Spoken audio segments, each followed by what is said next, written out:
Hey, this is Nash from Come Alive, and here today with Loren Lockman from the Tanglewood Wellness Center. Loren, maybe you can introduce yourself. Yeah, sure.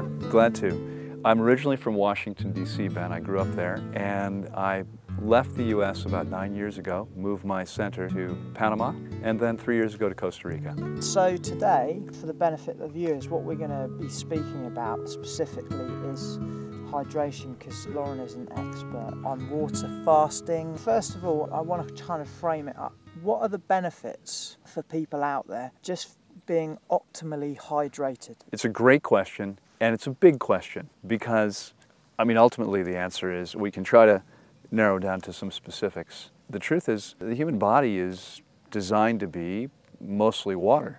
Your lean tissue should be about 80% water. Experts say it's much lower than that, closer to 70%, which is where most people are, 66 to 71%. But there are people out there who are closer to 80%, including me. So we know that's possible. When the body's fully hydrated, everything functions better. You think more clearly. Your body works better. You're more flexible. Think about simple things. Do you have any children? Not yet, no. Okay. A woman gives birth and it's trying to push a bowling ball-sized object through a much smaller opening than that. And it's often very difficult, and there's often tearing or even cutting in modern birth. And yet, what would happen if the tissue was much more flexible, being much better hydrated? Because again, we're talking about a difference for the people we've measured, and we've measured more than 2,300 people. Most of them are about 15% on average less well hydrated than we've shown they could be.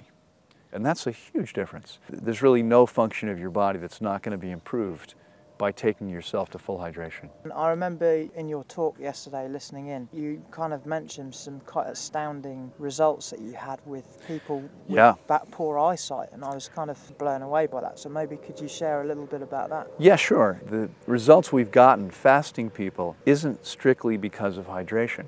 Okay. In fact, what's fascinating is the hydration. We don't usually see significant changes in hydration while people are at the center. And the reason why is because while they're going through the fasting process, we're actually employing as much of the water coming into the body as possible to cleanse and heal the body. We measure hydration levels every week.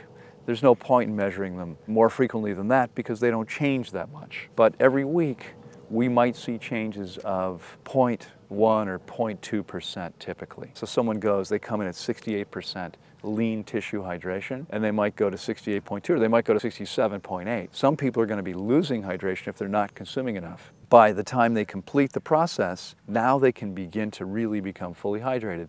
That's going to take a few months. So the changes we see with eyesight actually happen while people are fasting. And there's no question, I mean, again, I talked about macular degeneration, which is about deformation of the eye, which is going to happen when someone's dehydrated, because the body's looking for places it can take water from, and the eye is one of those things that, as useful as they are, there are people who are blind their entire lives. We don't need to see to live. We have to have proper pancreas function, brain, heart, liver, kidney function. We have to have enough blood or we don't survive. While people are fasting, we're not really seeing significant changes in hydration. So what's going on with the eye, it may well be that maybe when we're fasting, the body is able to reform the eye. I mean, healing is happening across the board, and we see amazing things shift with that. And the results, we can only speculate. Science really doesn't know yet how some of what we see happens works. For instance, if you were to eat no vitamin C for 60 days or less, you would develop scurvy. We fasted many people for more than 60 days. No one's ever developed scurvy or any other deficiency condition. So there's something going on when you're fasting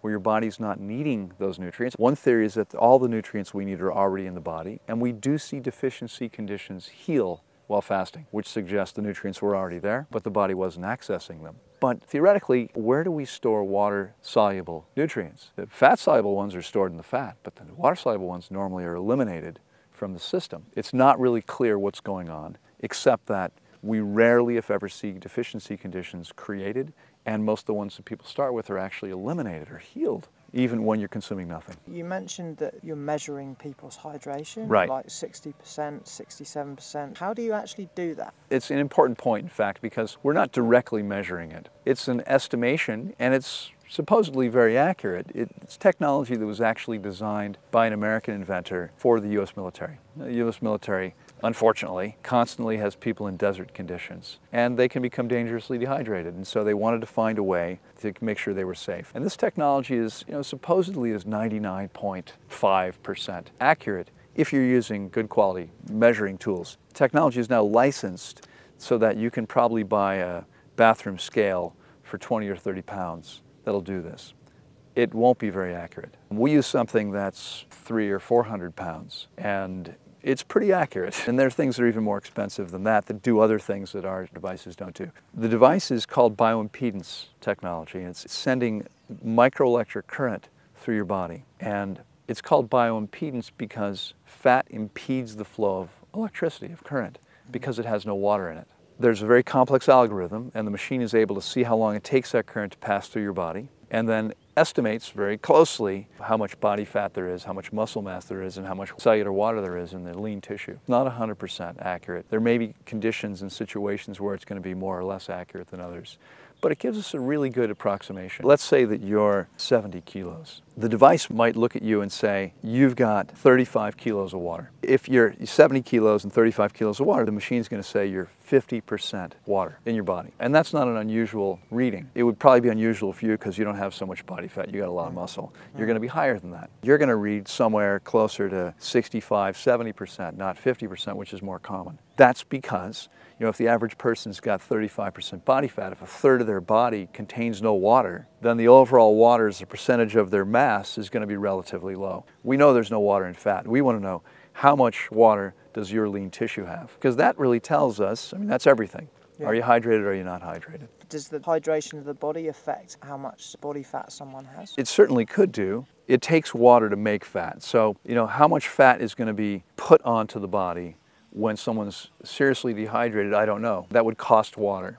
It may well be that their body's not going to break that fat down as rapidly, although when they're in severely dehydrated conditions, it will. Why? Because as the body breaks down fat, pure water is one of the byproducts. A polar bear will spend 5 months underground not eating or drinking. 5 months fasting every year. They carry a lot of fat to keep warm. Well, the body's been living off the calories in the fat, getting the body all the water it needs by breaking that fat down, enough even to produce the milk for 2 young cubs. Someone who starts out with ample fat reserves, if they were fully hydrated to begin with, like the bear, would actually not need to drink much water while fasting, if they were fully hydrated when they started. And when I fast, I drink almost no water. Most people need 3 to 4 liters a day. Theoretically, it's possible to get all your water needs met, or virtually all your water needs met, from your own body fat. For the benefit of someone at home, they're trying to improve their health, yeah, things like that.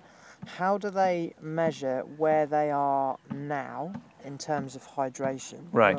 How hydrated they are? Right. And how do they increase that level? Measuring it accurately requires access to tools that many people may not have. Now, I don't know about here in the UK. I know in the US, if you go to many high-end health clubs, for instance, gyms, they have devices that tell you your body fat, muscle mass, but the same devices are going to tell you your hydration. And that's actually the single most important factor. The problem is they won't know how to properly interpret it. Right. So they're going to give you the 50% number I mentioned earlier. We've actually seen numbers as low as 32%. You have someone who's 300 pounds, that should be 125. Most of their body is fat. Their hydration is going to be very, very low. We can still calculate their cellular hydration. Their lean hydration could be 70% or more. The average person fasts 21 days, they lose 21 pounds. It's not a pound per day, it's 11 pounds the first week on average, and 7 pounds the second week on average, that's 18, and then only 3 or 4 pounds the third week. But in the beginning, they're breaking down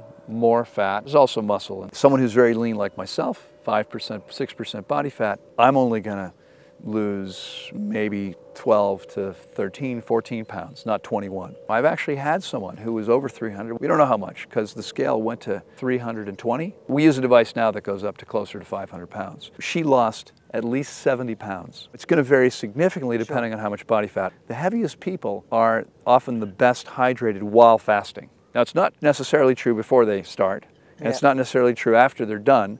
It's while their body is breaking down fat at this accelerated rate, they're going to have plenty of water coming into the system. And do you use like measurements of someone's weight to determine how much water they should drink? We're measuring their hydration when they start. We're measuring it every week, their cellular hydration. What we're actually doing on a daily basis to determine how much water someone needs to drink is properly interpreting their blood pressure, pulse, temperature. This is something that I've come up with myself by looking at the pulse pressure, which is the difference between systolic and diastolic pressure, and your blood pressure numbers, and temperature. Temperature is only a factor because as your body temperature drops, your pulse tends to drop. As your body temperature goes up, your pulse tends to go up. Because we're looking at pulse, we have to be correcting as much as we can for any other factor that might be affecting your pulse. Primarily, it's blood pressure and pulse pressure, which I call the spread, the difference between systolic and diastolic pressure. By properly interpreting those numbers, we see a pretty high level of accuracy. If I see certain things shift in certain ways, I'll say to you, if you're fasting with me, you need to drink more water. And when it looks really severe,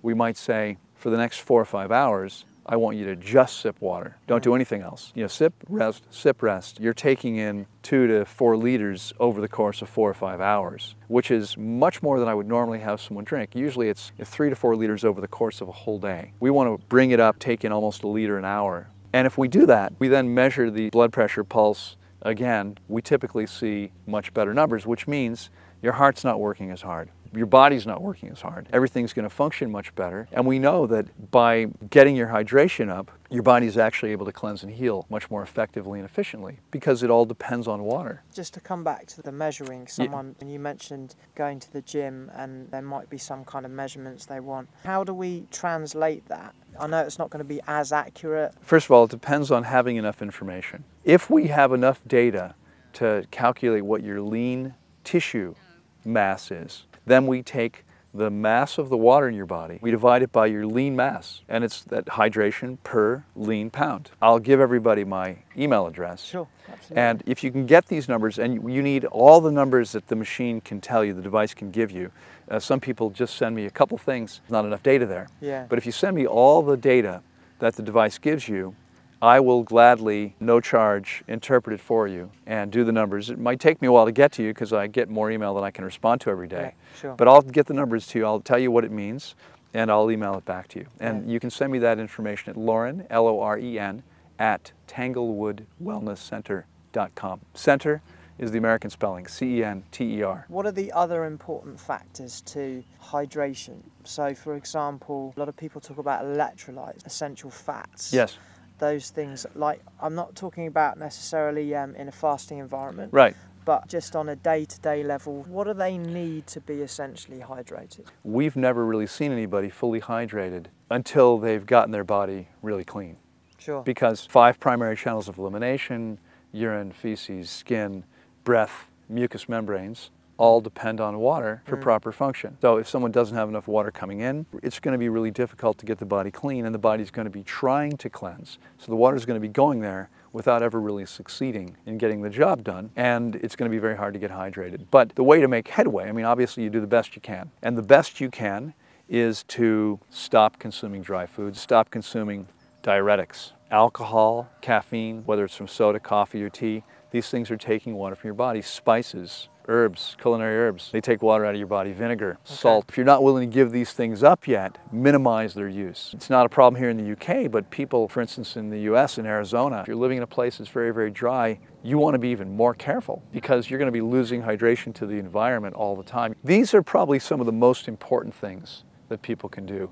Personal care products, most of the stuff we put on our bodies is toxic to the body, and the body's going to use water to try to get rid of it. I don't recommend Bikram and other hot yoga classes, and it's completely unnatural to work out in a room that's purposely hot. We're losing a lot of hydration that way, and then when we try to rehydrate, we're often not getting everything we need because we might be taking in water without the electrolytes. The best way to get our water is by eating properly. But until you get your body clean, you're probably going to need to continue drinking 3 to 4 liters a day. Another key is to make sure you're drinking 3 to 4 liters a day, and you need to sip it. I know there are people out there that tell you when you wake up, guzzle 2 liters of water. All that does is produce clear pee because it goes right into your bloodstream through your stomach membrane, and it has to be immediately filtered out because otherwise it would kill you. So your body filters it out, you have to pee very soon after that, and it's done nothing for your cellular hydration. If you want clear pee, you can have it, but there's a cost because when we do this, we're flushing electrolytes out of the body. So the best we can do is actually by eating high water content foods, topping that off with 3 to 4 liters of water. I believe the best we can do is spring water if it's not poisonous. Unfortunately, a lot of spring water is not so good. Yeah. Reverse osmosis takes out most of the minerals, but only about 90%. So there's still 10% ions in there, there's electrolytes. That water, because it's ionic, it's bonded to minerals. They're inorganic minerals which the body doesn't need, doesn't help us, except it helps us get the water into the cells. Because again, we're designed to get our water from our food. If we distill the water, we take all the minerals out, we have a hard time getting hydrated from that. And we've measured people who've said to me, well, we drink distilled water, or we drink alkaline water, we drink structured water. We've never seen anybody have significantly better hydration because they were drinking some special kind of water. So just to kind of summarize it, top 3 things that people need to do. I know we've kind of mentioned it in bulk, but what are 3 actions that people could take at home to do better in raising their levels of hydration? Okay. Just to summarize it. Absolutely. Here's a really simple step I haven't mentioned yet. Yeah. I think is critically important. If you're living in London or even out here, I understand the water is chlorinated. So you can buy for probably 20 to 30 pounds, you can buy a shower filter that takes the vast majority of chlorine out of the water that you're showering. Because if you're bathing in chlorinated water for 10 minutes a day, it's like drinking 10 glasses of chlorinated water. If you're not taking chlorine into the body, you're not losing water trying to eliminate the chlorine. Remember, when you eliminate anything, it takes water to carry the stuff out. Move your diet, transition your diet to include as high a percentage of high water content foods as possible, eliminating the diuretics, the salt, the vinegar, the spices, and consuming as much whole fruits and simple green salads as possible. Similarly, avoid the dry foods because those things are taking water from your body. And third, you might want to consider avoiding working out in very hot conditions. The water we lose, we don't so easily replace by drinking. The body does not assimilate drinking water the same way it does water in our food because of the electrolytes. Loren does water fasting and he's got a retreat in Costa Rica which I'm definitely wanting to go and check out. So maybe, Loren, we can just kind of finish up and share, you know, what people want to do if they want to be part of your retreat. Go to tanglewoodwellnesscenter.com. That's our website. There's tons of information there. There's a video with some basics about fasting right on the homepage. You can also follow the link back to YouTube, and there's 150 videos up there with tons of free information. Ultimately, you're going to want to go to the fasting section and complete an online application, a registration form, which is essentially a health history, because we need to know what's going on for you, what's gone on for you, what have you been dealing with in terms of health conditions and issues. Give us some information about your diet and previous choices, and it's all there. Complete that, click send, and I'll respond to that, and it may take me a few days, and we can have an email conversation about what's going on for you, what would be appropriate for your body and your conditions, and then we can talk about dates and so forth. And it's as simple then as getting us a deposit. We'll get you information about travel, how to get to us, what you need to bring. So again, tanglewoodwellnesscenter.com. So if you found this video useful, please do subscribe to this video. The whole point of these is you're going to learn a stack of stuff from me and other people that I'm going to be bringing in. So subscribe to these videos. Got stacks more coming your way. Thanks so much, and I'll see you on the next one.